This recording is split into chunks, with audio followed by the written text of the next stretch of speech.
نحمده ونصلي ونسلم على رسوله الكريم. أما بعد فأعوذ بالله من الشيطان الرجيم. بسم الله الرحمن الرحيم. سيهزم الجمع ويولون الدبر بل الساعة موعدهم والساعة أدهى وأمر. وعن أبي هريرة قال: يخبر أبا قتادة أن رسول الله صلى الله عليه وسلم قال: يبايع لرجل ما بين الركن والمقام ولن يستحل البيت إلا أهله فإذا استحلوه فلا تسأل عن هلكة العرب. صدق الله العظيم وصدق رسوله النبی الکریم. یہ حدیث جو نقل کی گئی ہے، اس حدیث کی سند یہ صحیح ہے اور اس اسناد میں تمام رجال بخاری اور مسلم کہہ رہے ہیں. تاہم سعید ابن سمعان کی روایت کو صرف امام بخاری نے القراءہ میں نقل کیا ہے، جبکہ ابن ماجہ کے علاوہ باقی تمام اصحاب سنن نے ان کی روایت کو لیا ہے. مزید تفصیل مسند احمد، مسند ابی ہریرہ، حدیث نمبر 7911، جلد نمبر 13، صفحہ نمبر 290 میں مندرج ہے. اس حدیث کا ترجمہ یہ ہے: حضرت ابو ہریرہ رضی اللہ عنہ سے مروی ہے کہ رکن اور مقام کے درمیان ایک آدمی کی بیعت کی جائے گی، اور اس دوران بیت اللہ کی حد کی حرمت اور بے عزتی بیت اللہ کے اپنے ہی لوگوں سے سرزد ہوگی. ان کے علاوہ کوئی دوسرا اس کا ارتکاب نہیں کرے گا. تاہم بیت اللہ کی توہین کے بعد عربوں کی ہلاکت اتنی جلدی ہوگی کہ اس کے بارے میں سوال کرنے کی ضرورت نہیں، یعنی ملکی معاملات دسترس سے باہر ہو جائیں گے. رکن اور مقام کے درمیان ایک آدمی کی بیعت کی جائے گی، مگر اپنے ہی لوگوں کی وجہ سے بیت اللہ کی بے حرمتی اور کشت و خون کر کے بیت اللہ کی حرمت کو پامال کیا جائے گا، جس کی سزا کے طور پر آئندہ بہت جلد عربوں کی ہلاکت متوقع ہوگی. اس حدیث سے معلوم ہوا کہ ایک شخص ایسا ظاہر ہو جائے تو اگر ایسا ظاہر ہو جائے تو اسے تعزیر دے کر، یعنی توبہ کی ترغیب دے کر، بغاوت حاکم شرعی کی خلاف ورزی کے بارے میں وعیدات سے متنبہ کیا جائے، اور یعنی صرف اسی وجہ سے خانہ کعبہ میں خون ریزی کرنا، شاعر اللہ کی بے حرمتی کرنا، یہ جائز نہیں ہے. جس طرح مدعی مہدی نے کی ہے اور بیت اللہ میں اس نے مہدی ہونے کا دعویٰ کیا ہے اور اس کی بیت اللہ میں اس کی بیعت کی گئی ہے، لیکن صرف اس وجہ سے خون ریزی کرنا کہ اس نے بیت اللہ میں مہدی ہونے کا دعویٰ کیا ہے، تو یہ نہایت ہی شنیع فعل ہے. تو بتائب ہونے کے بعد مرتکب کو اب اگر اپنی غلطی کا اصرار نہ ہو اور اس کو معافی دینا ضروری ہے، اور اگر وہ فوراً تو بتائب ہو جائے تو پھر تعزیراً کوئی سزا دے دینی چاہیے. ایسے ہی اس سے یہ بات بھی معلوم ہوئی کہ بغیر سابقہ اطلاع یا مضمر خطرے کے اگر حکومتی اہلکاروں کو اس شخص کے بارے میں کارروائی کا حکم دیا جائے تو حکومتی اہلکار جو فوجی وغیرہ ہیں ان کو بھی یعنی کارروائی میں حصہ نہیں لینا چاہیے. اسی طرح اس حدیث سے یہ بات بھی معلوم ہوئی کہ گرد و پیش معاون ممالک کو بھی پڑوسی سلطنت میں اتنے بڑے واقعے کی صورت میں راہ راست کی تلقین کرنا ان کی ایک اہم ذمہ داری تھی، اور اپنی ذمہ داری نہ نبھانے اور ایسے لوگوں کو یعنی جنہوں نے اس میں حصہ نہیں لیا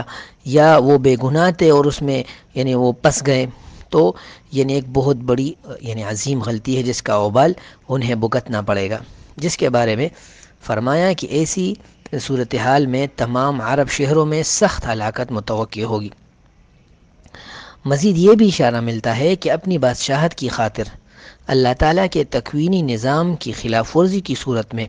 بہت سنگین نتائج بھگتنے کے لیے تیار ہونا چاہیے. حدیث مبارک میں ان مثبت باتوں کی نشاندہی ایک دوسری روایت جسے نعیم بن حماد نے نقل کیا ہے تو اس سے مزید وضاحت یعنی ہو جاتی ہے، اور اس حدیث کا حاصل یہ ہے کہ حضرت طبیع رحمۃ اللہ علیہ نے نقل کیا ہے: سیعوذ بمکۃ عائز فیقتل، ثم يمكث الناس برهة من دهرهم ثم يعوز آخر فإن أدركته فلا تغزونه فإنه جيش الخصف۔ اس روایت میں فرمایا کہ سیعوذ بمکہ عائز، کہ مکہ میں ایک پناہ لینے والا پناہ لے گا، فیقتل، اور اس کو فوراً قتل کیا جائے گا، ثم یمکث الناس برہۃ من دہرہم، پھر لوگ ایک زمانے تک ٹھہریں گے، ثم یعوذ آخر، پھر دوسرا پناہ لینے والا پناہ لے گا، فَإِنْ أَدْرَكْتَهُ، اے مخاطب اگر تو اس کو پالے، فَلَا تَغْزُوَنَّهُ، تو اس کے خلاف کاروائی میں حصہ نہ لے، فَإِنَّهُ جَيْشُ الْخَصْف، کیونکہ جو اس کے خلاف کاروائی میں حصہ لے گا تو وہ جیش الخصف میں ہوگا، یعنی اس لشکر کو زمین میں زندہ دسا دیا جائے گا۔ اس روایت مبارکہ میں نبی کریم صلی اللہ علیہ وسلم نے قرب قیامت، قرب ظہور مہدی کی ایک بہت بڑی علامت، بہت بڑی نشانی بیان فرمائی ہے کہ حقیقی مہدی کے ظہور سے پہلے ایک شخص مہدی کے اوصاف سے متصف ہوگا اور اس کی بیعت کی جائے گی مکہ میں، کعبہ میں، رکن اور مقام کے درمیان، لیکن اس کو فوراً قتل کیا جائے گا،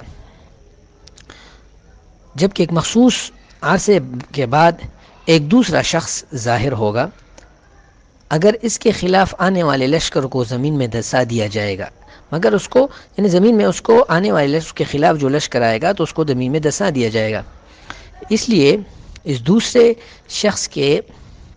خلاف کاروائی میں شرکت وہ درست نہیں ہے، کیونکہ یہ مہدی ہوں گے۔ اس حدیث میں حقیقی مہدی اور غیر حقیقی مہدی کی علامات واضح انداز میں بیان کی گئی، جس میں دونوں کے درمیان چند اعتبار سے فرق ہے، جس میں یعنی اتحاد معلوم ہوتا ہے کہ دونوں میں ایک حقیقی مہدی ہوگا اور دوسرا غیر حقیقی مہدی، یعنی مہدی دعوی مہدویت کے بعد جلد قتل نہیں ہوگا، بلکہ دوسری حدیث مبارک کی روشنی میں حضرت عیسیٰ علیہ السلام کی حیات مبارکہ میں کافی عرصہ خلافت کر کے فوت ہوں گے، لہٰذا عام لوگوں کو پہلے وہلے میں فی الفور بیعت نہیں کرنا چاہیے، بلکہ حدیث مبارکہ میں دی گئی نشانیوں کے بعد اور علماء ربانیین سے پوچھ کر قدم اٹھانا ضروری ہے۔ حقیقی مہدی کا زمانہ پانے والوں کے لیے یہ ہدایت ہے کہ ان کے خلاف ہر قسم کی کارروائی سے احتراز کرنا ضروری ہے، جیسے کہ صحیح بخاری اور صحیح مسلم کی روایت میں خصف کی باقاعدہ تصریح فرما کر اس کی نشاندہی کی گئی ہے۔ تیسری بات اس حدیث سے یہ معلوم ہوئی کہ صحیح مسلم شریف کی اس روایت میں ایک دوسری روایت ہے صحیح مسلم شریف کی کہ یہی حکم غیر حقیقی مہدی کے بارے میں بھی معلوم ہوتا ہے کہ اس صورت میں بھی اس کے قتل میں شرکت سے احتراز لازمی ہے، جو کہ حدیث میں یعنی عائز کے صیغہ سے معلوم ہوتی ہے، چونکہ دونوں مہدویوں یعنی حقیقی اور غیر حقیقی کے لیے عائز اور سیعوذ کا صیغہ ہے، اور یہ بتا رہا ہے کہ دونوں فرار اختیار کرنے والے نہیں اور نہیں عام پناہ گزین یا عبادت گزار حج اور عمرہ وغیرہ کے لیے آئیں گے، بلکہ عالم اسلام میں کفر و شرک، ظلم و ناانصافی سے تنگ آ کر اخلاصی نیت سے کسی حقیقی یا غیر حقیقی ظالم سے پناہ لے کر آئیں گے، جبکہ یہی مادہ یعنی یعوذ کا مادہ اور عائز کا مادہ یہ بھی وضاحت کرتا ہے کہ حقیقی امام مہدی باقاعدہ پہلے سے طے شدہ منصوبے کے بغیر غیر مسلح اور نہتے ہو کر آئیں گے، جبکہ غیر حقیقی مہدی بھی انقلابی کارروائی، حکومت پر قبضہ یا انتشار افتراق، تفریقی نظریہ، صورتحال وغیرہ پیدا کر کے یا ظلم پھیلانے کی غرض سے نہیں آئے گا، ایسے ہی دونوں ناحق خون بہانے اور ناانصافی کی غرض سے نہیں آئیں گے، جیسا کہ یہاں مادہ عوض سے معلوم ہوتا ہے، مگر حقیقی اور غیر حقیقی مہدی کے درمیان یہی فرق ہوگا کہ کعبہ مشرفہ میں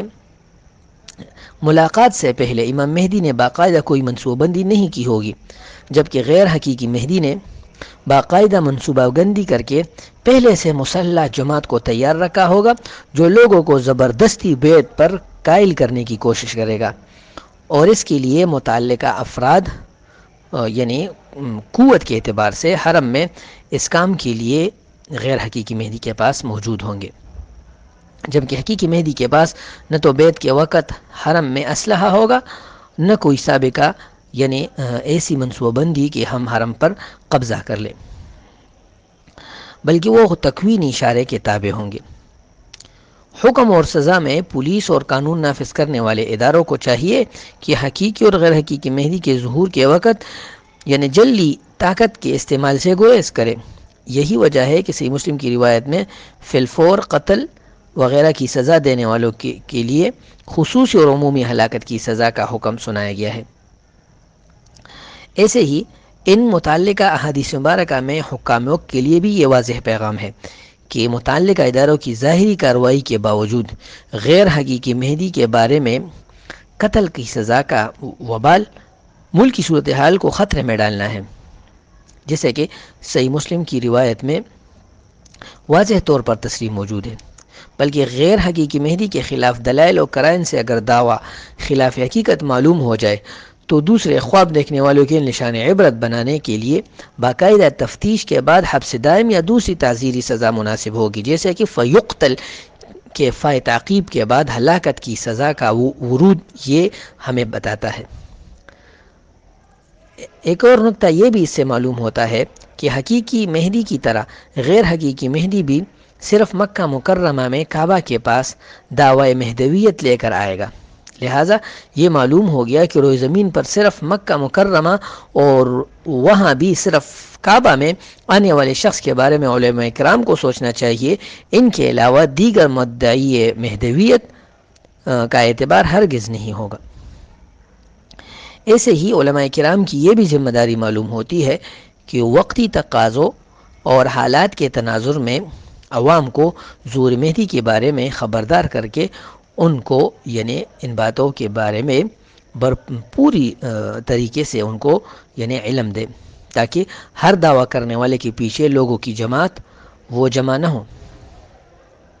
اس طرح یہ بات بھی معلوم ہوتی ہے کہ عوام کو بھی ہر مخلص حالات سے دل برداشتہ متبع شریعت بظاہر سید کے پیچھے چلنا درست نہیں، جب تک علماء کرام کی صحبت میں بیٹھ کر معاصر فرقوں اور نئے رونما ہونے والے فتنوں کے بارے میں مکمل رہنمائی حاصل نہ ہو۔ مگر رہنمائی میسر نہ ہونے کی صورت میں یہ عذر معتبر نہیں کہ ہمیں حقیقت حال معلوم نہیں تھا، بلکہ کم از کم یہ جاننا تو لازمی ہے کہ دعوی مہدویت کی آواز حرم سے آنے پر اس کے خلاف نہ ہونا ہی حق میں شامل ہونے کی واضح دلیل ہوگی۔ اگرچہ افضل یہ ہے کہ علماء کرام سے حالات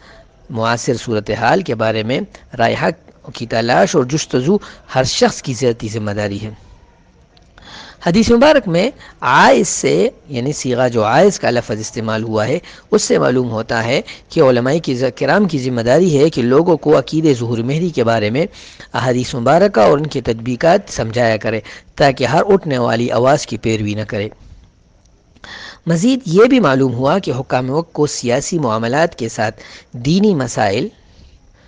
بالخصوص معاصر حالات کے بارے میں کما علماء حق کا سے وقتاً فوقتاً رہنمائی طلب کرنا ضروری ہے۔ ظہور کے وقت اتباع مہدی میں نجات کا عقیدہ بھی رکھنا لازمی ہے۔ مذکورہ بالا روایت میں ثم یمکث میں ثم تراخی سے یہ معلوم ہوتا ہے کہ حقیقی اور غیر حقیقی مہدی کے درمیان کا دورانیہ تکوینی طور پر مہلت دینے سے علماء کرام، حکام وقت اور عوام الناس سب کے سب متفقہ طور پر حالات کی درستگی اور صحیح صورتحال کے بارے میں احادیث کا مطالعہ کرے، جبکہ یمکث الناس کے جملہ سے ظہور مہدی کے لیے صرف امید باندھنا یعنی کارآمد نہیں، بلکہ کیونکہ کسی محبوب چیز کے انتظار میں مناسب وقت اور موافق حالات کے نشیب و فراز کا ادراک بھی اہم اور بنیادی عنصر ہے۔ اس تناظر میں اگر حقیقی مہدی کے ظہور سے پہلے معلوم ہوا کہ ایک اور غیر حقیقی مہدی یعنی وہ مہدویت کا دعویٰ کرے گا، مگر تاریخ اسلامی کے مختلف ادوار میں کیے گئے مہدویت کے غیر حقیقی دعووں کے برعکس یہ دعویٰ کعبہ اور بیت اللہ کے پاس ہوگا، مگر مسلمانوں کی باقاعدہ حکومت اور شرعی خلافت موجود نہ ہونے کی وجہ سے اور مسلح کارروائی کے بنا پر یہ شخص غیر حقیقی مہدی ہوگا اور اس کو مارنے کے بعد عربوں کی ہلاکت یعنی بہت جلد ہوگی۔ اس حدیث مبارکہ کا اگر عصر حاضر کے تناظر میں مطالعہ کیا جائے ان دونوں احادیث کا، پہلی جو مسند احمد کی حدیث تھی اور یہ سنن جو کتاب الفتن میں ابن حماد کی حدیث ہے،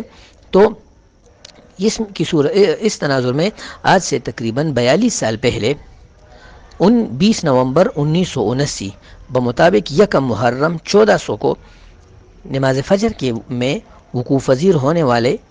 ایک واقعہ پر نظر دوڑائی جائے تو مسلم شریف کی حدیث اور نعیم بن حماد کی کتاب الفتن میں یہ جو روایت مروی ہے،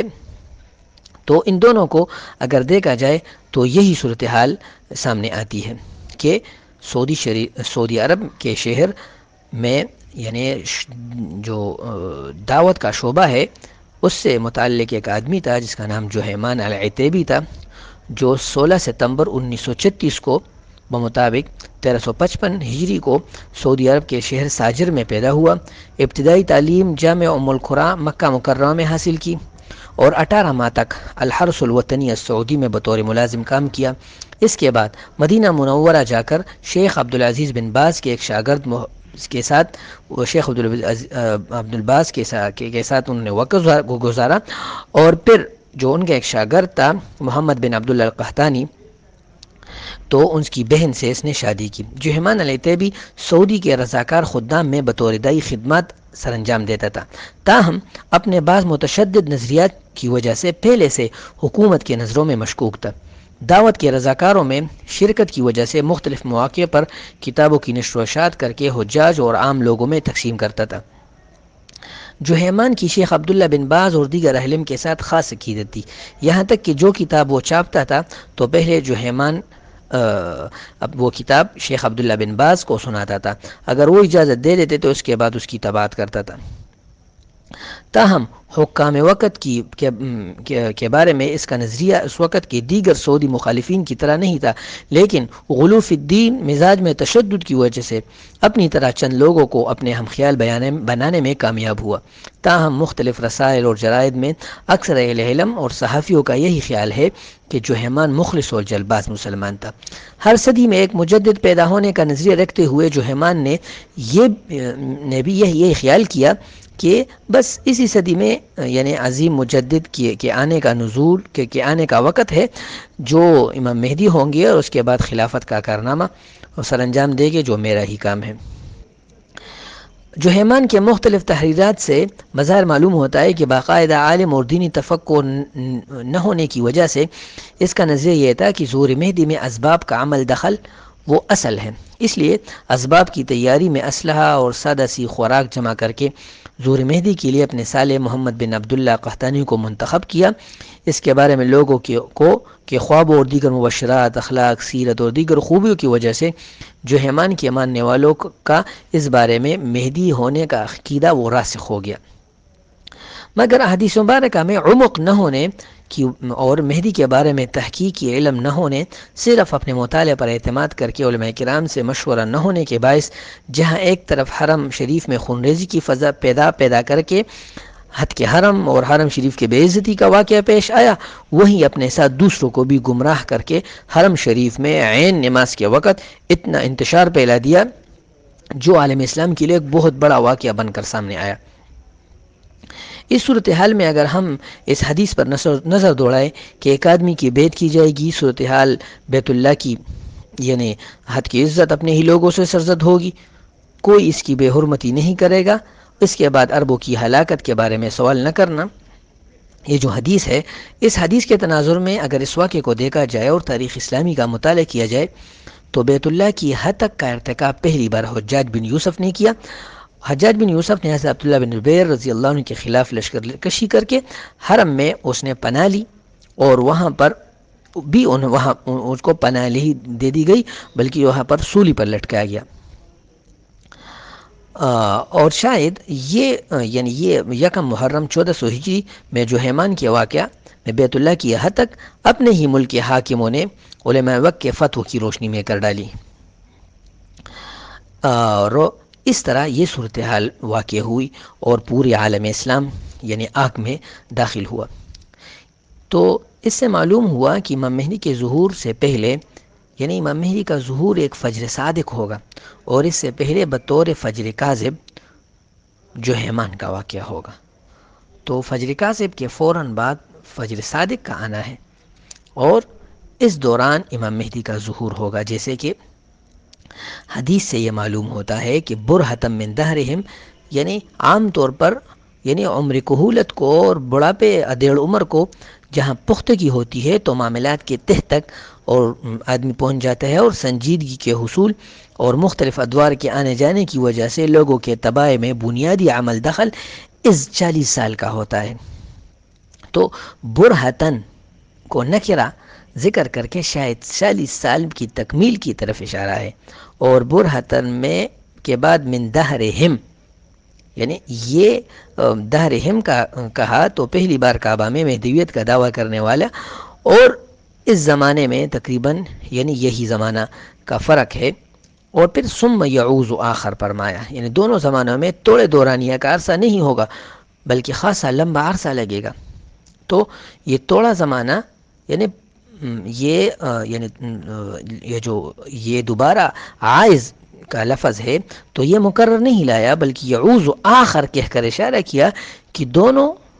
کا جو دعویٰ خلافت ہے اس میں کافی حد تک مشابہت ہوگی۔ تو اس سے معلوم ہوتا ہے کہ یعنی امام مہدی کے ظہور سے پہلے جو فجر کاذب کے طور پر جہیمان کا واقعہ ہوا، تو یہ امام مہدی حق جو امام مہدی آنے والے ہیں اس کے لیے یعنی بطور تمہید ایک مسلمانوں کے لیے ایک نیک فعل ہے، اور انشاءاللہ